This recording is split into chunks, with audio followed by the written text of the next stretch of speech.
Assalamualaikum warahmatullahi wabarakatuh. Halo semuanya, saya Anita Nuryanti dengan NPMC 12436. Nah, di video kali ini saya akan menjelaskan mengenai pemeriksaan kimia klinik menggunakan 4 kit insert, yaitu pemeriksaan kolesterol, pemeriksaan asam urat, pemeriksaan kreatinin, dan pemeriksaan urin. Nah, selain membahas isi dari masing-masing kit insert secara rinci, video ini juga akan menjelaskan mengenai akurasi dan presisi pemeriksaan faktor yang mempengaruhi hasil, yaitu juga cara mendapatkan hasil pemeriksaan yang baik, lalu cara menghindari kesalahan, lalu faktor pengganggu pemeriksaan dan kendala metode pemeriksaan, serta kesimpulan berupa kelebihan dan kekurangan dari masing-masing metode. Nah, materi ini bertujuan agar pemeriksaan laboratorium dapat dilakukan dengan tepat, teliti, dan menghasilkan hasil yang valid.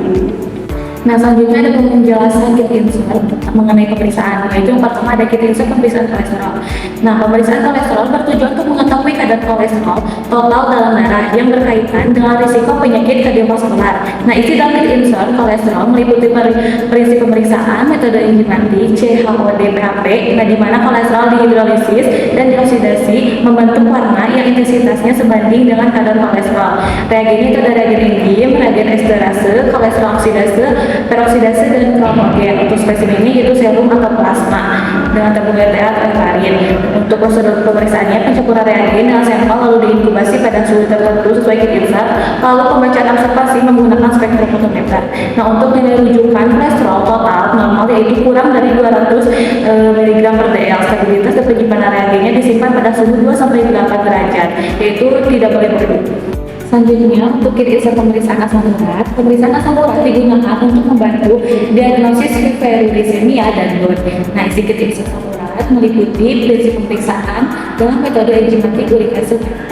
Nah, di mana asam urat dioksidasi oleh enzim uric acid. Reagennya yaitu uric acid, peroksidase, dan kromogen. Untuk spesimennya bisa serum atau plasma. Prosedurnya itu reagen dicampur dengan sampel lalu diinkubasi. Nah, lalu dibaca observasinya.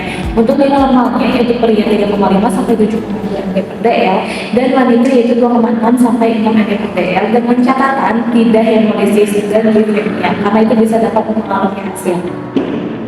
Selanjutnya, kit insert pemeriksaan kreatinin. Pemeriksaan kreatinin digunakan untuk menilai fungsi ginjal. Nah, isi kit insert kreatinin itu meliputi prinsip pemeriksaan metode Jeff atau enzimatik, di mana kreatinin bereaksi membentuk kompleks berwarna. Reagennya yaitu reagen pitrat alkalis metode Jeff atau enzim kreatinase dengan metode yang enzimatik. Lalu spesimennya yaitu serum atau plasma. Nilai normalnya 0,7 sampai 1,3 untuk pria dan wanita 0,6 sampai 1,1 mg per dl. Kelebihan metode enzimatik juga lebih spesifik dan minim interpretasi. Nah, selanjutnya kit insert pemeriksaan ureum, yaitu pemeriksaan ureum digunakan untuk menilai fungsi ekstraksi ginjal. Isi kit insert ureum meliputi prinsip pemeriksaan metode enzimatik, urease GLDH. Ureum dihidrolisis menjadi amonia.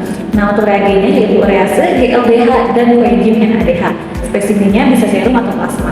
Untuk nilai normalnya untuk laki-laki kurang dari 50 tahun yaitu 8,41 sampai 25,7. Untuk perempuan 9,81 sampai 20,1. Untuk kondisi penyimpanan reagen disimpan sesuai petunjuk kit insert untuk menjaga stabilitas. Untuk selanjutnya yaitu akurasi dan presisi. Akurasi adalah tingkat kedekatan hasil pemeriksaan dengan nilai sebenarnya. Nah, presisi itu adalah tingkat ketelitian atau konsistensi hasil pemeriksaan yang diulang. Faktor yang mempengaruhi akurasi dan presisi yaitu bisa kalibrasi alat, kualitas reagen yaitu teknik pipet yang salah, suhu dan waktu inkubasi, serta kualitas spesimen.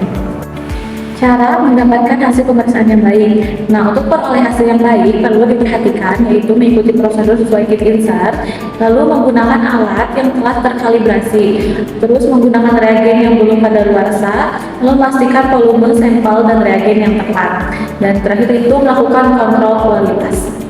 Nah, selanjutnya cara menghindari kesalahan saat praktikum, yaitu kesalahan-kesalahan ini dapat dihindari dengan membaca dan memahami kit insert sebelum pemeriksaan dan menghindari kesalahan pipet. Lalu juga gunakan APD dan teknik kerja yang benar, tidak menukar reagen antar kit, dan menjaga kebersihan alat dan meja kerja.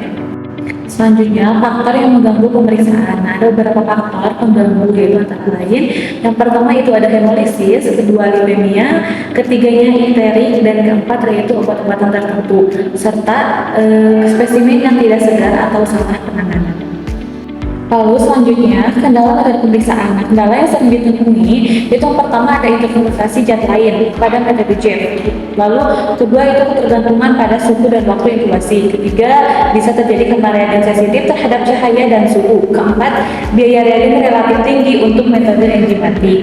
Nah, untuk kesimpulannya, sebagai kesimpulan, pemeriksaan kolesterol dan asam urat efektif untuk pemantauan metabolisme lemak dan purin. Untuk pemeriksaan kreatinin dan urelum sangat penting dalam evaluasi fungsi ginjal. Nah, kelebihan metode enzimatik adalah spesifik dan akurat, namun relatif lebih mahal. Kekurangannya adalah rentan terhadap kesalahan teknis jika prosedur tidak diikuti dengan benar. Nah, oleh karena itu, pemahaman terhadap kit insert, prinsip metode, dan faktor pengganggu sangat penting untuk menghasilkan hasil pemeriksaan yang akurat dan dapat dipercaya. Demikian penjelasan mengenai pemeriksaan kimia klinik menggunakan 4 kit insert. Semoga video ini dapat menambah pemahaman dan membantu dalam pelaksanaan praktikum maupun pelayanan laboratorium. Terima kasih atas perhatiannya. Mohon maaf jika banyak kesalahan. Wassalamualaikum warahmatullahi wabarakatuh.